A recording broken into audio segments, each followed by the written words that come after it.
So in this chapter, we have completed first law of motion. So this first law of motion is actually the motion due to inertia, law of inertia, and in which if there is no external force applied, then the state of object that will be remain same. If that object is in motion, obviously that will be in motion, or if that object is at rest, that will be at rest. And the second is then we have also completed second law of motion. So this second law of motion actually defines that the momentum P, this is actually mass multiplied by velocity. So the multiplication of mass and velocity, this is known as momentum, and this law states that rate of change of momentum, this is equivalent to force, and the direction is towards the change. So F is equivalent to dP by dt. We have this formula, and by using this formula we have derived this first law of motion, and by elaborating this relation, we have that definition of force as equal to mass multiplied by acceleration. So when we multiply mass with acceleration, we get force. So this is the term, mathematical terms for force obtained from the second law of motion. And then we have third law of motion. And according to this third law of motion, each and every action will have its opposite reaction. So that action and reaction will be into different separate bodies. So that this is the third law of motion. And before this, we have defined that concept of impulsive force and impulse. So impulse. So this impulsive force is that large force applied on any body for a very short span of time, and the impact is known as impulse. So this is actually the impact on body. So that impact on body is known as impulse, and that large force is known as impulsive force. And this impulse is defined as equivalent to force multiplied by that small time span. So this impulsive force, when it is multiplied by time, then this is impulse. So from for body, this we have this F1 T1, it is equivalent to F2 T2, and we have different daily life experience based on this. So this parts we have I think so far we have completed all these topics, and now today we will talk about conservation of momentum. So conservation.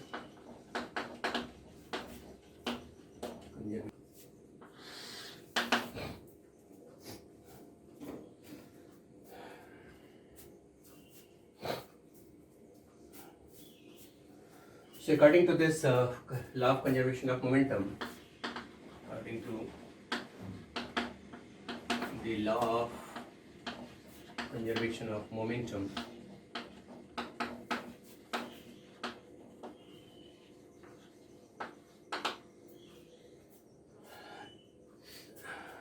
in absence of external force, when there is no external force applied, in absence of any external force,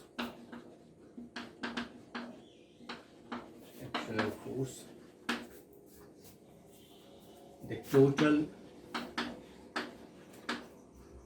momentum of an isolated system is conserved.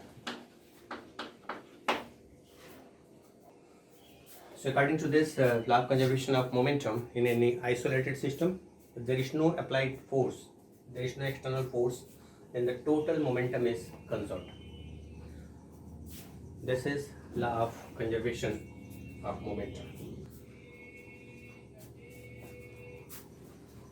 Isolated system means if we have, this is the system separated from the around world, and in this system, if we have different bodies like this, we have different bodies of mass M1, M2, M3, M4, M5, M6, like that. So we have a system of different bodies, different particles, and each and every particles are moving with separate velocity. Let's say this is V1, this is V2, this is V3, and this is V4, and this is V5. So and okay, so this is V4, this is V5, like that. So all bodies of this system, this is isolated, no interaction with the outer world. So if each body have its different velocities, so obviously the momentum will be different, and the vector sum of momentum. So the if we have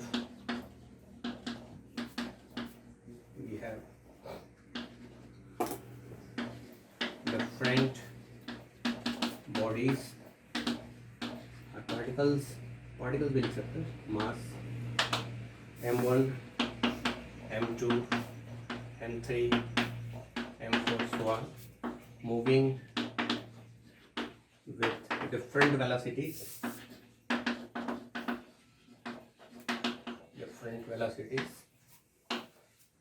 v1, v2, v3 respectively.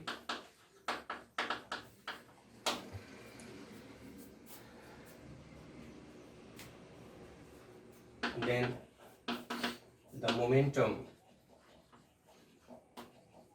will be, that is P1 of body M1, that is equal to M1 V1, P2 that is equal to M2 V2, P3 that is equal to M3 V3, and so on, Pn that is equal to Mn Vn.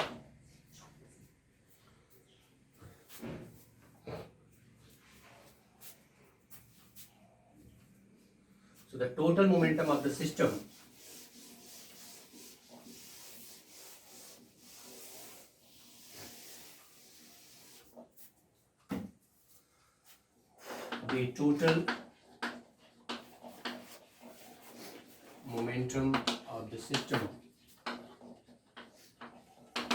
that is P1 plus P2 plus P3 and so on, Pn, this is P, and this P is equal to M1 V1 plus M2 V2 plus M3 V3 and Pn, Mn Vn. This is the total momentum.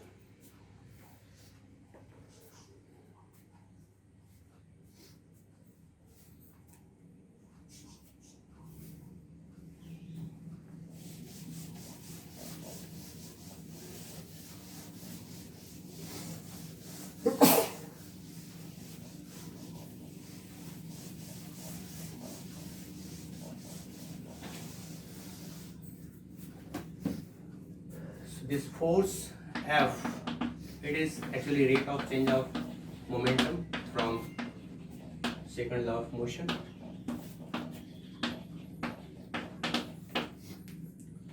And according to this law, this force, this external force, this is 0.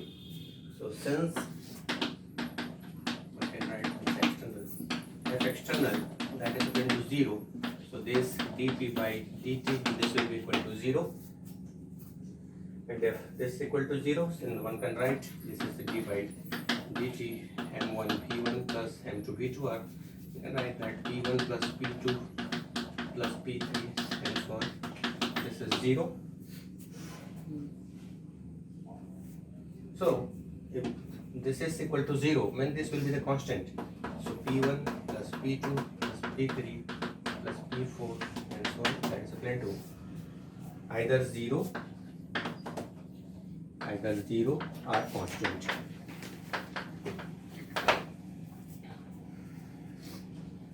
अगर 0 भी होगा तब भी उसका derivation 0 आएगा, and constant होगा तब भी इसका डेरिवेशन कांस्टेंट आएगा, सॉरी 0 आएगा.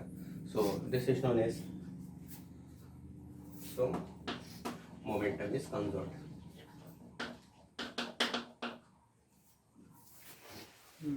Momentum is conserved. Yeah, all this momentum, these are actually that vector quantities. Momentums are these are the vector quantities. So one can also write the vector sum of all these momentum is constant or 0. So one can also write that the vector sum of momentum is 0 are constant. So if there is no external force, there is no force applied on the system, that isolated system, then the total momentum is conserved. This is known as law of conservation of linear momentum. Remember this, we are so far we are talking about linear momentum. We can also derive this conservation of linear momentum by using Newton's third law of motion. So let's try to derive that relation for the conservation of momentum from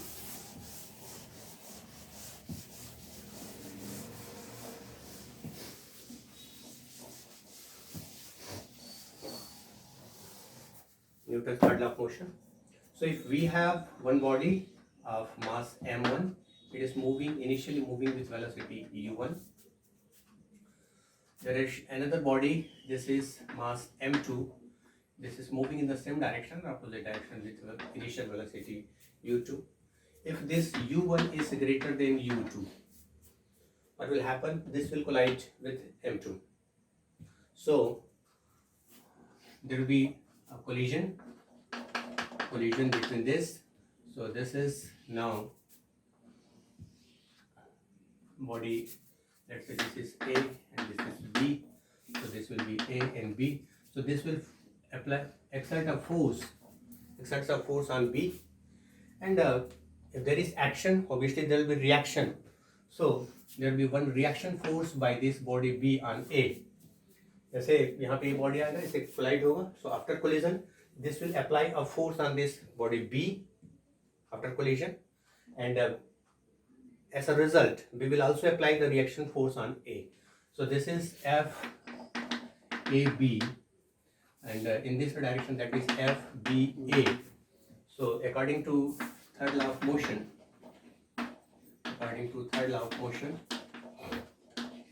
what we will have, this FBA, it is equivalent to minus of FAB. So this is action and reaction will be in form of magnitude equal, but the direction is opposite. So FBA is equal to minus FAB. And now after collision, this will, let's say, this will move in the opposite direction like this. And now its velocity becomes V2 and its velocity becomes V1. So before collision, its initial velocity was U1 and U2. After collision, by applying the impulsive force, very short span of time, these two bodies will separate out with final velocity V1 and V2. So the mass is still m1 and m2. There is no change in the mass. The initial momentum of this body will be m1 u1. This will be m2 u2, and the final momentum of this body will be m1 v1, and this is m2 v2.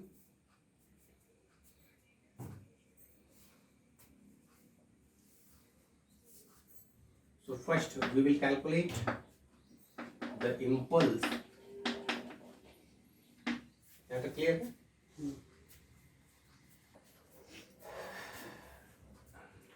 Impulse on body B due to A. इस A की वजह से आप before just during collision, impulse on body B due to A, that is equivalent to force AB. That A is applying force AB multiplied by that small time delta T.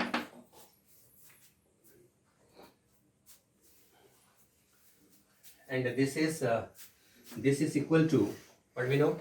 This impulse is actually equal to the change in momentum. So this is equal to change in momentum of A. Okay, so change in momentum of A. Initial momentum is m1 u1. Final momentum is m1 v1. Okay. So change in momentum will be equal to, that is final momentum is m1 v1 minus m1 u1, and second, the impulse on body A due to B, that is FBA multiplied by delta t, and this is equal to change in momentum of B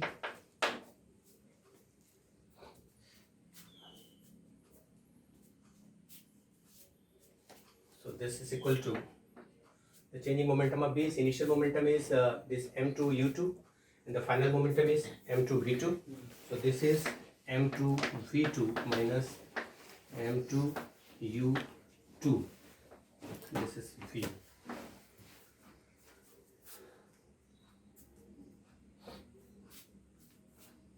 Okay, so we have two bodies moving in the same direction with initial velocity u1 u2. After collision, this A applied force on B gives the reaction, and due to we can compare the impulse will be the same. So this after collision, the velocity of m1 becomes v1 and the velocity of the second body B becomes v2. So we are just calculating change in momentum. So its momentum is m1 u1. The momentum is changed to m1 v2. Its initial momentum is m2 u2. It's after collision, its momentum changes to m2 v2. So this change in momentum is actually equal to the impulse. So impulse of A body on B and impulse of B body on A, दोनों एक दूसरे collision के बाद फिर ये इस पे impulse लगाएगी, ये इस पे impulse लगाएगा और दोनों equal होगा. So we can compare this. So this is equal to just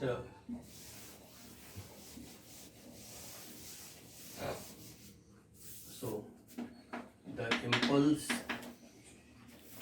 on A due to B is equal to impulse on B due to A, and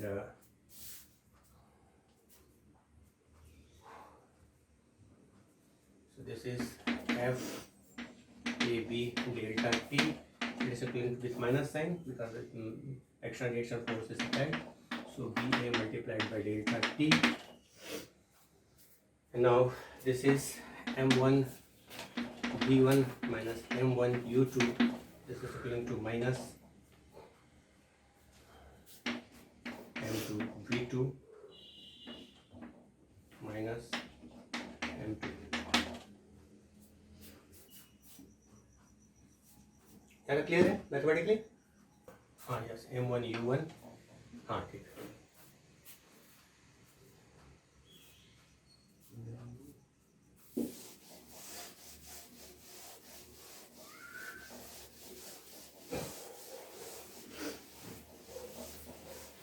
Notations may be different in that FAB, FBA depending on different books, but the physics is same. Notation थोड़ा बहुत इधर उधर हो जाता है ना, ऐसा नहीं कि notation ऐसा हो गया. You can choose your own notations. So what we are trying to do, the impulse on A is B, it is equated to impulse on B with minus sign because of that third law of motion. So this M1 V1 minus M1 U1, this is change in momentum of A is equal to change in momentum of B. Now let us equate it. So this M1 V1 plus M2 V2, let's transfer after momentum, and this is M1 U1 plus M2 U2.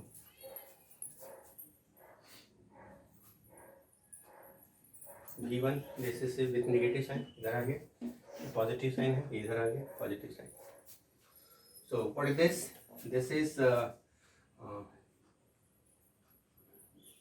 total momentum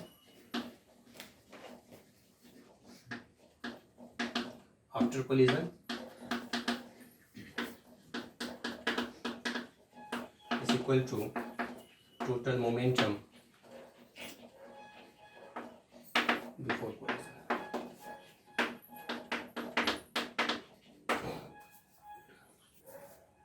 And this is the law of conservation of momentum. So if we have two systems, then before the total momentum before collision, this is equal to the total momentum after collision. So the total momentum is conserved, one can it's conserved. This is law of conservation of momentum. So there are lots of applications of this law of conservation of momentum. So I think we should discuss about some applications. So if this is that rifle, this is that bullet. The total, if its mass is m1, its mass is capital M or small m. So initial momentum is because both are at rest. Initial momentum is equal to, so m1 m multiplied by 0 plus small m multiplied by 0. This is equal to 0.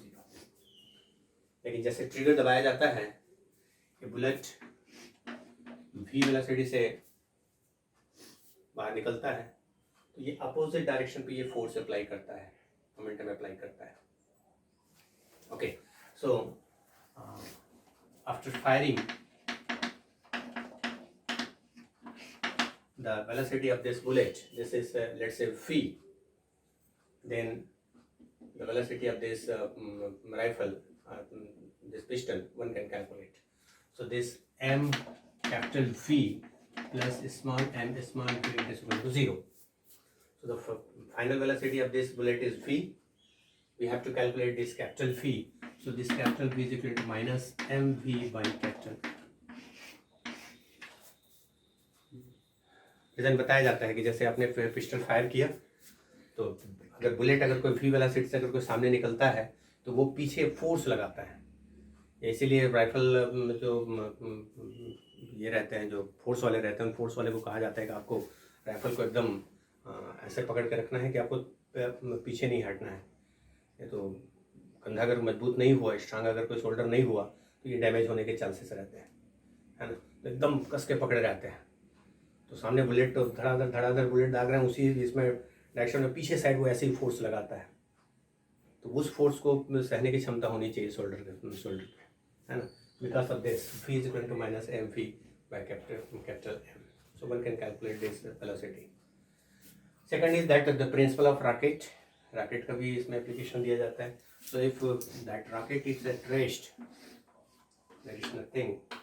So rocket अगर rest पे है ना, so this mass of rocket is whatever, that velocity is 0, there is no momentum.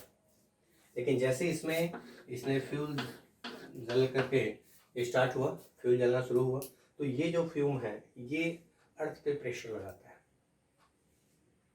मास इसमें exhaust होता है, अर्थ पे pressure लगाता है, और उसके रिएक्शन से, इसी रिएक्शन से ये जो है वो ऊपर की तरफ जाता है. ठीक है, इसका डिफरेंट कैलकुलेशन हो रहा है. So this is the application of law of conservation of momentum. So initial momentum is 0, but after just burning that fuel, giving this exhaust of that fuel, तो ये अर्थ के ऊपर फोर्स लगाएगा, इम्पैक्ट लगाएगा, और because of change in momentum ये opposite direction में motion पे रहता है. एक्सप्लोशन ऑफ बम का जो एक्सप्लोशन होता है, इनिशियली जो है वो बम है, इसमें m is equal to whatever that m and v is equal to 0. लेकिन जब एक्सप्लोजन होता है तो ये डिफरेंट पार्ट्स में ये डिवाइड हो जाता है, डिफरेंट डायरेक्शन पे. So if this is mass m1, this is mass m2, this is mass m3, mass m4, mass m5, mass m6, जितने इसमें होगा अलग अलग वेलोसिटी से जाता है, कांस्टेंट वेलोसिटी भी नहीं. तो ये v1 velocity, v2, v3, v4, v6, v5. Total momentum is conserved. So this is m, p1 plus p2 plus p3, and that is p, whatever that pm is equal to. अब vector sum है, पूरे के पूरे vector के form में है, अलग अलग डायरेक्शन पे जाएगा, कोई डायरेक्शन पे जाएगा, कोई direction, but ultimately that the total momentum is 0. So these are the different applications. So एक सिंपल से छोटा सा प्रॉब्लम करके देखो. इस पर एक न्यूमेरिकल कर लो, इसमें छोटा मोटा. So right the problem. So 30 gram sale is flying, 30 gram is flying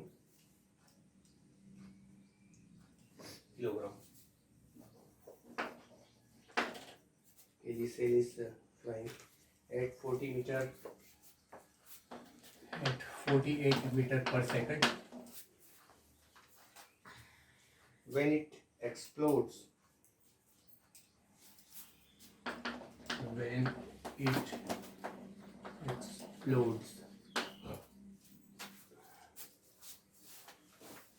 it's one part of 80 kilogram stops.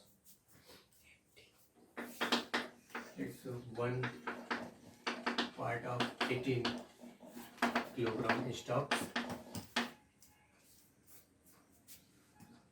while the remaining part lies on. While the remaining part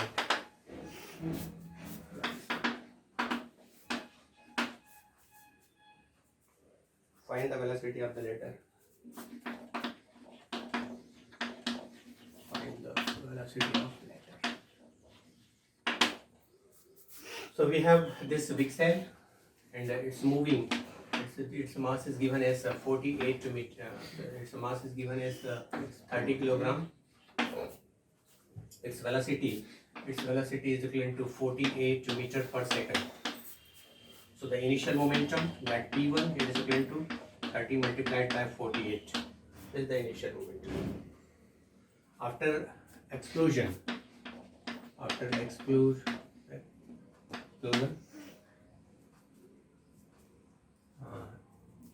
it converts into two parts. One is of how much? 18. So this is of 18 kilogram. Second part will be of 12 kilogram. Total 30 kilogram का है. दो part में divide हो गया. One part 80 kilogram है, second part is 12 kilogram. So it stops means v is equivalent to 0. We have to calculate this v prime. So this we have to calculate that v prime. So use the law of conservation of momentum. This p1 it is equal to p2. Just use this.